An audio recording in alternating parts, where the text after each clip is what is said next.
Hello मेरे प्यारे बच्चों, तो कैसे हैं आप सब। आई होप आप बहुत ही अच्छे होंगे, स्वस्थ होंगे, मस्त होंगे एंड सेफ होंगे और जहां भी होंगे बिल्कुल जोरों शोरों से अपनी तैयारी में लगे होंगे।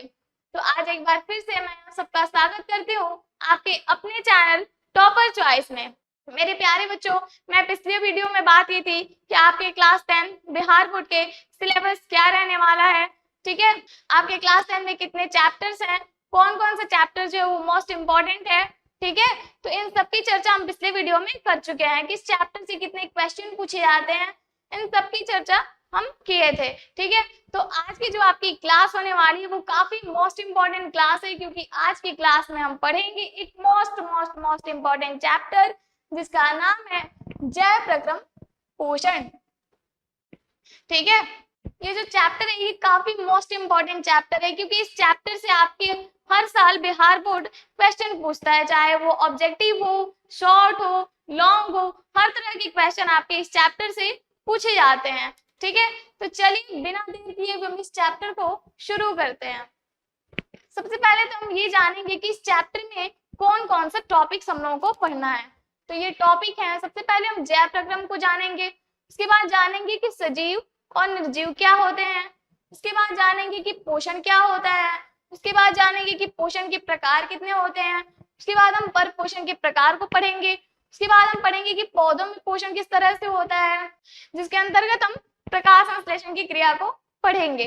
ठीक है, उसके बाद जानेंगे कि अमीबा में पोषण किस तरह से होता है, उसके बाद जानेंगे कि जंतुओं में पोषण किस तरह से होता है। ठीक है, मनुष्य में पाचन तंत्र की प्रक्रिया को भी इसके अंतर्गत हम लोग पढ़ेंगे।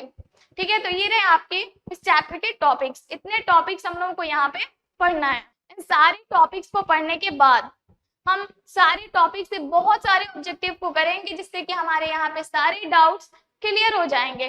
ठीक है, तो चलिए बिना देर किए हम इस चैप्टर को शुरू करते हैं। सबसे पहले तो आप ये बताइए कि जय मीन्स क्या होता है। तो जय मीन्स होता है जीव, और प्रक्रम मीन्स होती है प्रक्रिया।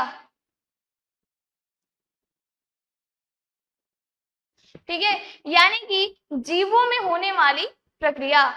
ठीक है, अब हम जय प्रक्रम को डिफाइन करते हैं कि जय प्रक्रम को किस तरह से हम लिखेंगे। ठीक है, तो ये आपका जय प्रक्रम, जीवों में संपन्न होने वाली वे सारी क्रियाएं जिसके द्वारा जीवों में अनुरक्षण होता है उसे कहते हैं हम लोग जैव प्रक्रम। ठीक है, तो आपका यहाँ पे एक वर्ड आ रहा है अनुरक्षण। अब बात करते हैं कि अनुरक्षण क्या होता है। ठीक है, तो अनुरक्षण होता है जीवन यापन, यानी कि जीवन जीना। मनुष्य जिन क्रियाओं को करके अपना जीवन जीता है, जीवन यापन करता है, उसे हम लोग क्या कहते हैं, उसे कहते हैं हम लोग जैव प्रक्रम। ठीक है, अब हम ये समझते हैं कि ये कौन कौन सी क्रियाएं हैं जिसको करके जो मनुष्य है अपना जीवन यापन करता है। तो ये क्रियाएं हैं पोषण, श्वसन, परिवहन, उत्सर्जन। ये सारी जो क्रियाएं हैं इसको करके मनुष्य अपना जीवन यापन करता है, जीवन जीता है। ठीक है, तो चलिए ये रहा आपका जय प्रक्रम। अब हम नेक्स्ट टॉपिक पे चलते हैं। अब बात करते हैं कि जीव कितने प्रकार के होते हैं। तो आपके जीव जो हैं वो दो प्रकार के होते हैं। ठीक है, एक होता है आपका जैव और एक होता है अजैव। कहने का मतलब है सजीव और निर्जीव। ठीक है, ये रहे आपके सजीव और निर्जीव। ठीक है, आप शुरू से पढ़ते आ रहे हैं कि जिसमें जान होता है उसे सजीव कहते हैं, जिसमें जान नहीं होता उसे निर्जीव कहते हैं। ठीक है, लेकिन अब आप क्लास 10th में आ गए हो, आप बायोलॉजी पढ़ रहे हो, तो हम साइंस की लैंग्वेज में जानेंगे कि इसका डेफिनेशन क्या होता है। ठीक है, आप बोलेंगे मैम जो गति करते हैं वो सजीव है, जो गति नहीं करते वो निर्जीव है। मैं बोलूंगी अच्छा ठीक है, देखते हैं। अच्छा, तो ये हरे पेड़ पौधे जो हैं, हरे पेड़ पौधे, फिर हरे पेड़ पौधे तो गति नहीं करते हैं, फिर हम कैसे मान लें कि ये सजीव हैं और निर्जीव हैं। गति के आधार पे, गति के आधार पे हम सजीव और निर्जीव का बंटवारा नहीं कर सकते हैं। ठीक है, तो आप बोलेंगे अच्छा, तो आप बोलेंगे मैम जो वृद्धि करते हैं वो सजीव हैं, जो वृद्धि नहीं करते वो निर्जीव हैं। मैं बोलेंगी ये भी ठीक है। अब ये बताइए, आप इतने छोटे होते हो, फिर आप इतने बड़े होते हो, एक टाइम ऐसा भी आता है कि आपकी वृद्धि जो है वो रुक जाती है। ठीक है, आपके जो हार्मोन है वो काम करना बंद कर देते हैं और आपकी वृद्धि रुक जाती है। फिर उस स्थिति में क्या आप निर्जीव हो जाते हैं जब आपकी वृद्धि रुक जाती है? तो आप बोलेंगे कैसे बात ही कर रही हो मैम, तो ऐसा होता ही नहीं है। ठीक है, तो वृद्धि के आधार पे भी कहना उचित नहीं है कि हम सजीव और निर्जीव का बंटवारा कर सकते हैं। ठीक है, अब आगे बात आती है, तो आप बोलेंगे मैम ऐसी कौन सी क्रिया है जिससे हम जानेंगे कि सजीव और निर्जीव होते हैं, सजीव और निर्जीव का बंटवारा कर सकते हैं? तो वो क्रियाएं होती हैं, सबसे इम्पोर्टेंट जो है वो क्रिया है, सजीवों का जो सबसे प्रमुख लक्षण होता है वो होता है जनन। ठीक है, ये जो जनन है ये काफी इंपॉर्टेंट होता है, सजीवों का सबसे प्रमुख लक्षण ये जनन ही होता है। ठीक है, अब आप बोलेंगे जनन किसे कहते हैं? तो मानव अपनी जैसी संतति को उत्पन्न करता है उसे कहते हैं हम लोग जनन। कहने का मतलब है अपनी जैसी संतान को उत्पन्न करना, ये सिर्फ सजीवों में लक्षण होता है। कभी आप मनुष्य के शरीर से बकरी को जन्म देते हुए देखे हैं क्या? ऐसा नहीं होता। फिर बकरी के शरीर से मनुष्य जन्म लेता है? बिल्कुल नहीं। तो यहाँ पे जो जनन है ये अपनी जैसी संतति को ही उत्पन्न करता है। ठीक है, मनुष्य अपनी जैसी संतति को उत्पन्न करेगा, बकरी अपनी जैसी संतति को उत्पन्न करेगी। तो यहाँ पे जनन जो है ये काफी मोस्ट इंपॉर्टेंट होता है सजीवों का लक्षण। ठीक है, अब आगे की बात करते हैं कि और कौन कौन सी क्रियाएं हैं जिसको हम जानेंगे कि सजीव और ये निर्जीव होते हैं। तो वो है आपकी क्रिया है ये श्वसन, पोषण, परिवहन, ये सारी जो क्रियाएं हैं, उत्सर्जन, ये सारी जो क्रियाएं हैं सिर्फ सजीवों में होती हैं। ये सारी जैविक क्रियाएं जिन जीवों में संपन्न होती हैं उसे कहते हैं हम लोग सजीव, और जिनमें ये संपन्न नहीं होती है उसे कहते हैं हम लोग क्या? उसे कहते हैं निर्जीव। ठीक है, आपके जो सजीव है यहाँ पे सभी हरे पेड़ पौधे, जंतु, ये सभी क्या है? ये सभी सजीव के एग्जाम्पल होते हैं। ठीक है, सजीव को हम समझ गए अच्छे से। अब आगे की बात करते हैं। अब है आपका अजैव यानी कि निर्जीव। ये सारी क्रियाएं जिनमें संपन्न नहीं होती हैं उसे क्या कहते हैं? उसे कहते हैं हम लोग निर्जीव। तो आपके यहाँ पे निर्जीव के एग्जाम्पल क्या क्या है? तो मकान, पहाड़, आकाश, जमीन, ये सभी क्या है? ये सभी निर्जीव होते हैं, इनमें जैविक क्रियाएं नहीं होती हैं। ठीक है, चलिए हम सजीव और निर्जीव को भी अच्छे से समझ गए। अब बात करते हैं कि इन जैविक क्रियाओं के संचालन के लिए हमें कुछ ना कुछ ऊर्जा की भी आवश्यकता होती होगी, है ना? तो ये ऊर्जा जीव कहाँ से प्राप्त करते हैं? कौन सी क्रिया है जिससे जीव अपना भोजन प्राप्त करते हैं? ठीक है, अपनी शरीर में ऊर्जा प्राप्त करते हैं, तो उसकी बात करते हैं हम लोग। चलिए पोषण के टॉपिक पे आते हैं कि ये पोषण क्या है। ये रहा आपका पोषण।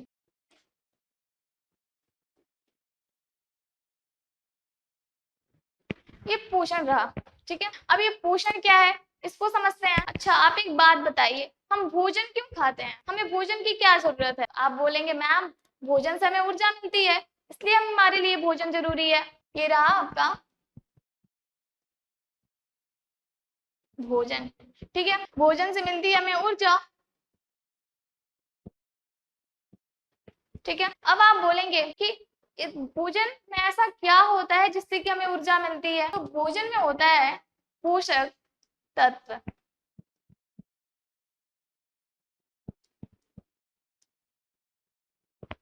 भोजन में क्या होते हैं? ये भोजन में पोषक तत्व होते हैं जिनसे हमें ऊर्जा प्राप्त होती है। ठीक है, तो अब आप बोलेंगे मैम कि किसी तरह के भोजन खाने से हमें ऊर्जा प्राप्त हो सकती है? तो मेरा जवाब होगा नहीं, क्योंकि अगर फास्ट फूड खाते हैं, बर्गर खाते हैं, चाउमीन खाते हैं, गोलगप्पे खाते हैं, इन सब से हमें कभी भी ऊर्जा प्राप्त नहीं होती है। ये हमारे शरीर को नुकसान पहुंचाते हैं, कभी भी फायदेमंद नहीं होते हैं। ठीक है, ठीक है, तो हमें किस तरह का भोजन करना चाहिए? आपके घर वाले आपको डांटते होंगे कि बाहर का नहीं खाना चाहिए, आपके मम्मी पापा डांटते होंगे। कभी सोचे कि वो आपको क्यों डांटते हैं? इस डांट के पीछे का कारण क्या है? कोई बात नहीं, नहीं सोचे हैं, आज सोच लीजिएगा क्यों डांटे हैं। आजकल लोग मम्मी पापा से ज्यादा और लोगों की बातें सुनते हैं, है ना? कोई बात नहीं, आज सोचिएगा क्यों डांटते हैं वो। क्योंकि इससे हमें नुकसान पहुंचाता है, इससे हमें कभी भी ऊर्जा प्राप्त नहीं होती है। अब बात करते हैं कि आखिर ऐसा क्या खाएंगे जिससे हमें ऊर्जा प्राप्त होगी। तो हमें भोजन करना चाहिए संतुलित आहार।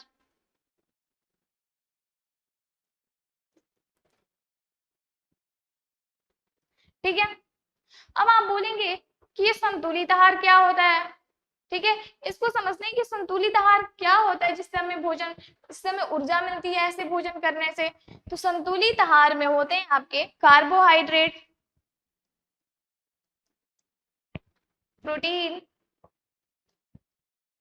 वसा, ये सभी क्या है, ये सभी संतुलित आहार में आते हैं। ठीक है, संतुलित आहार लेने पे ये सभी हमें प्राप्त होते हैं। तो ये सभी क्या कहे जाते हैं, ये सभी पोषक तत्व कहलाते हैं। ठीक है, और इन पोषक तत्वों से हमें क्या मिलती है, इन पोषक तत्वों से मिलती है हमें ऊर्जा। तो हमें किस तरह का भोजन खाना चाहिए, हमें संतुलित आहार लेना चाहिए। ठीक है, चलिए इस चीज को हम अच्छे से समझ गए। अब आते हैं कि ये पोषक तत्व क्या होता है। ठीक है, पोषक तत्वों को हम किस तरह से डिफाइन करेंगे, ये आपके पोषक तत्व। पोषक तत्व वैसे तत्वों को कहा जाता है जिससे जीवों को क्या मिलती है, जिससे जीवों को मिलती है ऊर्जा, और क्या होता है, तो शरीर की जरूरतें पूरी होती है। ठीक है, उसे कहते हैं हम लोग पोषक तत्व। ओके, अब समझते हैं कि ये पोषण क्या है, पोषण को किस तरह से डिफाइन करें। तो वह प्रक्रम जिसके द्वारा जीव पोषक तत्वों को ग्रहण करके, वह प्रक्रम जिसके द्वारा जीव पोषक तत्वों को ग्रहण करके उसका उपयोग करते हैं, उसे क्या कहते हैं, उसे कहते हैं हम लोग पोषण। ठीक है, अब क्या किए कि भोजन से उन्हें मिला पोषक तत्व, और ये पोषक तत्वों का उपयोग ये जैविक क्रियाएं करने के लिए उपयोग किए। तो ये हुई आपकी पूरी क्रिया पोषण। ठीक है, तो हम पोषण को अच्छे से समझ गए। ओके, चलिए अब आगे की आपका टॉपिक आता है कि ये पोषण कितने प्रकार के होते हैं। ठीक है, तो पोषण के प्रकार पे चलते हैं। जो पोषण है ये आपके दो प्रकार के होते हैं, फर्स्ट होता है स्वपोषण और सेकंड होता है परपोषण। ठीक है, अब समझते हैं कि ये स्वपोषण क्या होता है और ये परपोषण क्या होता है। ठीक है, इसके नाम में ही इसका डिफिनेशन छुपा हुआ है। स्व मीन्स होता है अपना, और पोषण मीन्स होता है भोजन।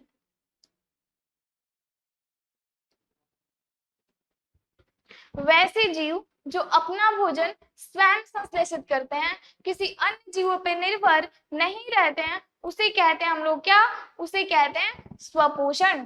ठीक है, उसे कहते हैं हम लोग क्या, स्वपोषण। ठीक है, अब आप बोलेंगे मैम इनमें ऐसा क्या होता है जिससे कि अपना भोजन स्वयं संश्लेषित कर लेते हैं, तो उसको समझते हैं कि इनमें ऐसी क्या होती है जिससे कि अपना भोजन स्वयं संश्लेषित करते हैं। तो इनमें होती है, इनमें क्या होती है, इनमें होती है प्रकाश संश्लेषण की क्रिया। ठीक है, इनमें प्रकाश संश्लेषण की क्रिया होती है जिसके द्वारा ये अपना भोजन स्वयं संश्लेषित कर लेते हैं। ठीक है, जब हम पौधों में पोषण पढ़ाएंगे तो आपको अच्छे से बताएंगे कि ये प्रकाश संश्लेषण की क्रिया किस तरह से होती है, पौधों में पोषण किस तरह से होता है। ठीक है, चलिए तो अब आते हैं हम लोग क्या, परपोषण पे, या ये परपोषण या इन्हें विषम पोषण कहते हैं। तो इसको समझते हैं कि ये क्या होता है। पर मीन्स होता है आपका दूसरा, और पोषण मीन्स होता है भोजन। ठीक है, वैसे जीव जो अपना भोजन स्वयं संश्लेषित ना करके किसी अन्य स्रोतों से प्राप्त करते हैं, उसे हम लोग क्या कहते हैं, उसे कहते हैं पर पोषण। ठीक है, अब आप बोलेंगे कैसी बातें कर रही हो मैम, हम तो अपना भोजन खुद बनाते हैं, है ना। तो बेटा जो हम भोजन बनाते हैं, भोजन बनाते नहीं, हम भोजन को पकाते हैं। जो भोजन बनाते पकाते हैं उसके लिए हमें फल, सब्जियां, गेहूं, चावल कहाँ से प्राप्त होते हैं, वो सभी जो है हम पौधों से प्राप्त करते हैं। तो यहाँ पे स्वपोषी कौन हुआ, यहाँ पे स्वपोषी हुआ पौधा। ठीक है, देखिए ये हुआ आपका स्वपोषण, ये परपोषण। ठीक है, तो क्या करते हैं, हम भोजन को बनाते नहीं है, पकाते हैं। ओके, अब आपके स्वपोषण के एग्जाम्पल क्या क्या है। तो स्वपोषण में होते हैं आपके सभी हरे पेड़ पौधे, शैवाल, ये क्या होते हैं, ये इनमें होती है स्वपोषण की कौन सी क्रिया होती है, तो इनमें स्वपोषण होता है। ठीक है, ये हुआ आपका परपोषण, ऐसे जीव जो अपना भोजन स्वयं संश्लेषित ना करके किसी अन्य स्रोतों से प्राप्त करते हैं, उसे हम लोग क्या कहते हैं, उसे परपोषण कहते हैं। परपोषण का एग्जाम्पल हुआ समस्त जंतु तथा कवक। ठीक है, चलिए ये टॉपिक हम अच्छे से कवर कर लिए। आई होप कि आपको ये सारे टॉपिक्स अच्छे से समझ में आ रहे होंगे। अब आगे का जो टॉपिक है हमारा वो ये है कि ये परपोषण कितने प्रकार के होते हैं। ठीक है, तो इस पे चलते हैं कि परपोषण कितने प्रकार के होते हैं। ये जो परपोषण है आपके 3 प्रकार के होते हैं। फर्स्ट होता है आपका मृतजीवी पोषण, मृतजीवी पोषण, सेकंड होता है परजीवी पोषण और थर्ड होता है प्रेडिसम पोषण। ठीक है, चलिए अब इन तीनों को समझेंगे कि इनमें किस तरह से इस तीनों को डिफाइन करेंगे। ठीक है, ये रहे आपके परपोषण के प्रकार। अब समझते हैं, फर्स्ट है आपका मृतजीवी पोषण। मृतजीवी पोषण क्या होता है इसको समझते हैं।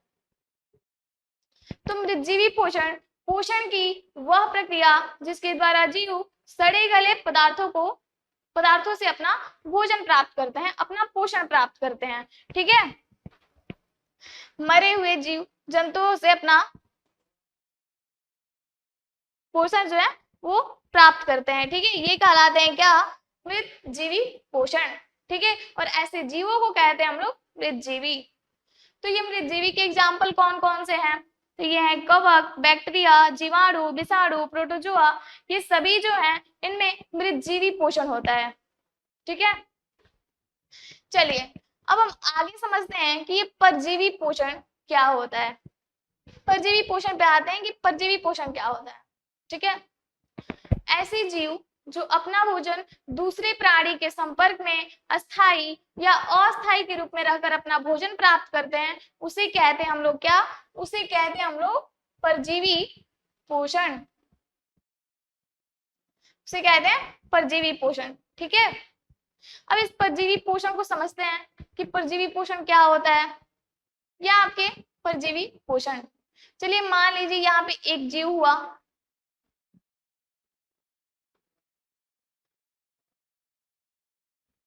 एक जीव दूसरे जीव से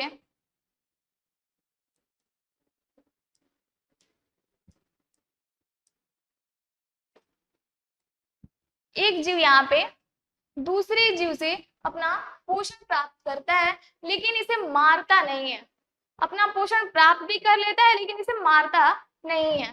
ठीक है, ये एक जीव क्या किया, दूसरे जीव से अपना पोषण प्राप्त किया लेकिन मारा नहीं, जान से नहीं मारा, अपना पोषण प्राप्त भी कर लिया।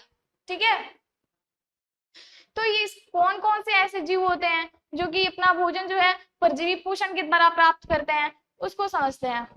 ये रहे आपके परजीवी पोषण। ठीक है, तो यहाँ पे जू है, जोंक है, अमरबेल है, गोलकृमि है, ये सभी क्या करते हैं, ये परजीवी पोषण के द्वारा अपना भोजन प्राप्त करते हैं। ठीक है, आप देखे होंगे कि मनुष्य के बालों में जू रहती हैं। ठीक है, वो जो जू है वो कहाँ से अपना भोजन प्राप्त करती हैं, वो अपना भोजन मनुष्य के शरीर बालों में रह के क्या करती हैं, वो खून चूसती हैं और अपना पोषण प्राप्त करती हैं। ठीक है, ये रहे जो क्या होते हैं, ये शरीर में चिपक के अपना भोजन प्राप्त करते हैं, अपना पोषण प्राप्त करते हैं। ठीक है, ये अमरबेल, ये सबसे इंपॉर्टेंट एग्जाम्पल है परजीवी का। ये तो आप बोलेंगे मैम ये तो पौधा होता है, तो ये पौधा है लेकिन ये जो है ये परजीवी पोषण के द्वारा अपना पोषण प्राप्त करता है। ठीक है, ये पौधों के तने में चिपक के अपना क्या करता है, वो पोषण प्राप्त करता है। ये है गोलकृमि, एंटमीबा, हिस्टोलिटिका, इन सब में क्या होती है, इन सब में परजीवी पोषण होता है। ठीक है, परजीवी पोषण को हम लोग समझ गए। अब यहाँ पे दो बातें आ रही हैं, अस्थाई और अस्थाई, ये क्या होता है।